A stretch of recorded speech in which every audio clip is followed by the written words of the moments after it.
Pan India image లో ఇరుక్కుంటే బయటపడడం అంత తేలిక కాదు. బాహుబలి తర్వాత హిట్ కోసం ప్రభాస్ చాలా నిద్రలేని రాత్రులే గడిపాడు. తర్వాతే కల్కి, సలార్ లాంటి హిట్లు పడ్డాయి. రామ్ చరణ్ ఇంకా RRR తర్వాత హిట్ కోసం పరీక్షలు రాస్తూనే ఉన్నాడు. హిట్ కోసం గాయాలతోనే ప్రయత్నాలు చేస్తూనే ఉన్నాడు. కట్ చేస్తే ఇలాంటి ఇబ్బందులు లేకుండా బయటపడింది మాత్రం మ్యాన్ ఆఫ్ మాసెస్ ఎన్టీఆర్ఏ.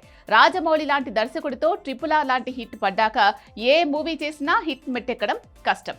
ఆ రేంజ్లో రాజమౌళి తన హీరోల రేంజ్ పెంచేస్తాడు.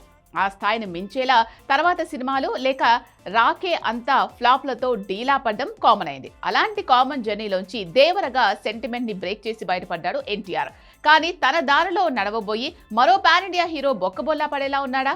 టాక్సిక్ గ్లిమ్స్ అదిరింది. టాక్సిక్ మూవీ టీజర్ పేలింది. కానీ ఎన్టీఆర్ కి దక్కిన అదృష్టం హీరో యష్ కి దక్కడం కష్టంగానే కనిపిస్తోంది. ఎందుకు? Take a look.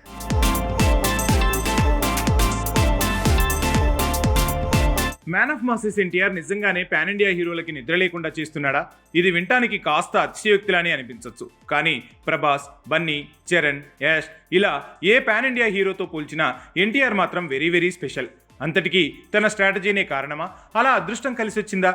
రీజన్ ఏదైనా తన విజన్ని కాపీ కొట్టడమో తన దారిలో నడవటమో మంచిదనే నిర్ణయానికి చాలామంది పాన్ ఇండియా హీరోలు వస్తున్నారు.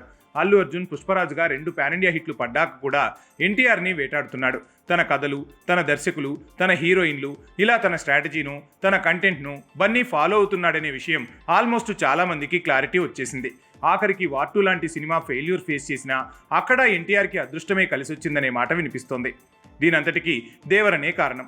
అదొక్కటే రాజమౌళి సెంటిమెంట్ని బ్రేక్ చేయటమే కాదు, పాన్ ఇండియా లెవెల్లో ఒక జోనర్ మూవీలో హిట్ పడ్డాక మరో దర్శకుడితో మరో జోనర్లో హిట్ మెట్టెక్కిన ఏకైక హీరో ఎన్టీఆర్. బాహుబలి తర్వాత హిట్ కోసం ప్రభాస్ ఆల్మోస్ట్ 6 నుంచి 7 ఏళ్లు వెయిట్ చేయాల్సి వచ్చింది. చరణ్, ఆచార్య, గేమ్ చేంజర్తో ఫ్లాప్ మీద ఫ్లాప్తో డీలా పడాల్సి వస్తుంది. పెద్దీతో గట్టెక్కితే చాలనే పరిస్థితి. అయితే ఇప్పుడు డిస్కషన్ రావడానికి రీజన్ కేజీఎఫ్ ఫేమ్ రాఖీబాయ్. తనే యాష్. కేజీఎఫ్ 2 భాగాలతో తనకి పాన్ ఇండియా రాఖీబాయ్గా పేరొచ్చింది. కానీ ఆ తర్వాతే ఎలా తన కెరియర్ డిజైన్ చేసుకోవాలో తెలియని పరిస్థితి. అలాంటి టైంలో టాక్సిక్ మూవీ చేశాడు. తీరా చూస్తే ఇది దారి తప్పిన రాఖీబాయ్ అనేలా ఉంది. అదే గడ్డం, అదే జుట్టు, అదే లుక్కు, ఆఖరికి అదే అనిపించేలా characterization. Toxic glimpse, toxic teaser రెండూ కూడా రాఖీబాయ్ పాత్రకి కేజీఎఫ్ సినిమాకు కంటిన్యూగా ఉందే తప్ప కొత్త మూవీలా అనిపించట్లేదు. ఆ విషయంలో ఇటు ప్రభాస్ దారిలో కానీ అటు ఎన్టీఆర్ దారిలో కానీ యష్ వెళ్ళాడనలేం. కానీ రామాయణంతో పాటు ఇప్పుడు తను కమిట్ అయిన కొత్త మూవీ విషయంలో ఎన్టీఆర్ స్ట్రాటజీనే ఫాలో అవుతున్నాడట యష్. నిజానికి రామాయణంలో రావణుడి పాత్ర వేసేందుకు తను సిద్ధపడిందే జైలవకుశ ప్రేరణతో అని ఒక ఇంటర్వ్యూలో అనే వరకు తనది మ్యాన్ ఆఫ్ మాసెస్ దారే అన్న సంగతి హైలైట్ కాలేదు. ఏది ఏమైనా పాన్ ఇండియా మూవీ స్ట్రాటజీలో ఎన్టీఆర్ రూటే సపరేటు.